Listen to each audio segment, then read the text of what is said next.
ادرک کی ہلکی سی خوشبو سارے کچن میں پھیلی ہوئی تھی۔ دوسرے ہاتھ میں جنجر بریڈ کو چیک کرتی سیدھی ہوئی اور ٹرے لا کر کاؤنٹر پہ رکھی۔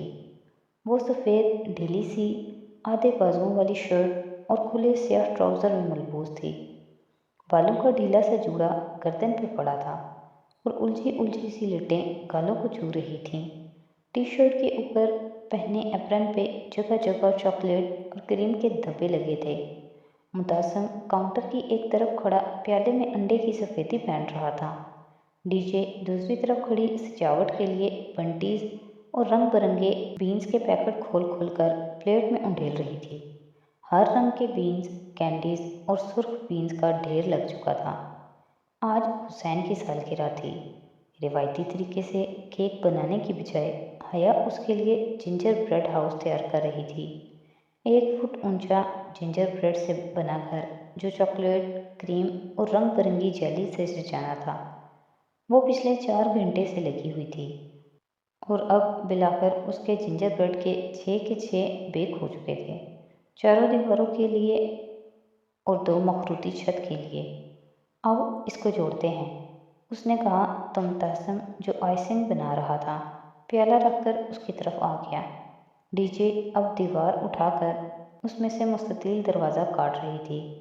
حیا اور متاثم نے احتیاط سے دیواریں متصل کھڑی کیں اور اس کے جوائنٹ پہ بطور گم مخصوص سیرپ لیپ دیا اور بہت آہستہ سے اپنے ہاتھ ہٹائے۔ دیوار سیدھی کھڑی رہی، سیرپ نے ان کو چپکا دیا تھا۔ زبردست، وہ پرجوش ہو گئی، ان کا گھر بن رہا تھا۔ یہ خیال ہی اس کی تھکاوٹ بھگا کر لے گیا۔ وہ دونوں اب اگلی دیوار جوڑنے لگے۔ حیا کے ماتھے سے جھولتی لٹ بار بار آنکھوں کے سامنے آتی، وہ بار بار اسے پیچھے ہٹاتی۔ آنکھوں پر لگی چاکلیٹ سیرپ کے دھبے اس کے رخسار پر لگ گئے، مگر پرواہ کسے تھی، 4 دیواری بن گئی تھی۔ اب انہوں نے 2 مستطیل ٹکڑوں کو اوپر لٹتے وی کی طرح رکھا اور جوڑ پر سیرپ لگایا۔ کافی دیر بعد انہوں نے اپنے ہاتھ ہٹائے۔ چھت برقرار رہی، سیرپ سوکھنے لگا تھا، چھت مزید مضبوط ہو گئی۔ حیا تم گریٹ ہو۔ وہ بھورا سا گھر بنا رنگ یا آرائش کے بھی اتنا حسین لگ رہا تھا۔ متاثم بے اختیار ستائش سے بولا، مجھے پتہ ہے۔ وہ دھیرے سے ہنسی۔ وہ تینوں اب الگ کینڈیز اور جیلیز سے دیواروں کی سجاوٹ کرنے لگے۔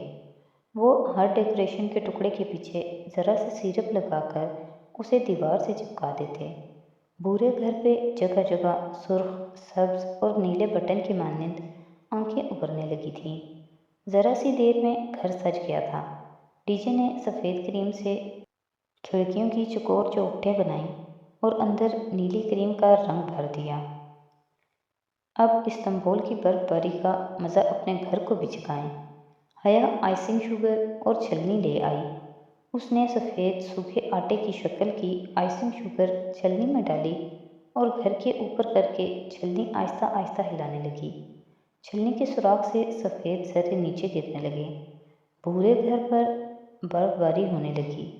اب ہلکی سی سفید تہ چاکلیٹ سے ڈھکے گھر پر بیٹھنے لگی۔ حیا کا جنجر بریڈ ہاؤس تیار تھا۔ اس نے احتیاط سے ٹرے اٹھائی، گھر برقرار رہا۔ یہ اس کی 4.5 گھنٹے کی محنت کا ثمر تھا۔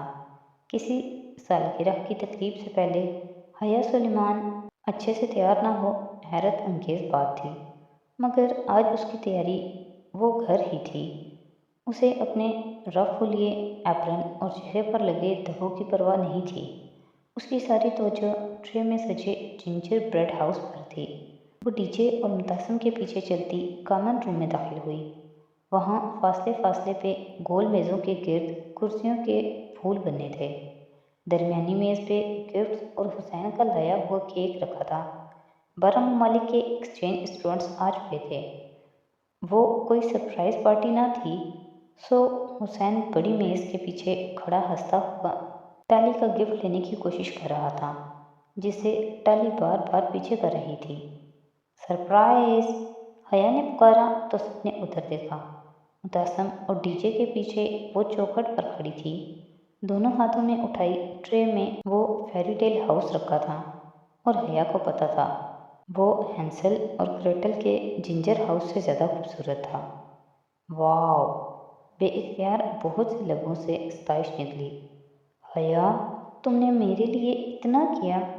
حسین بے حد متاثر ہوا تھا۔ اس نے مسکراتے ہوئے شانے اچکائے۔ وہ دروازے میں کھڑی تھی۔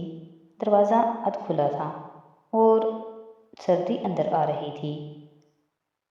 آؤ حیا، اسے میز پہ لے آؤ۔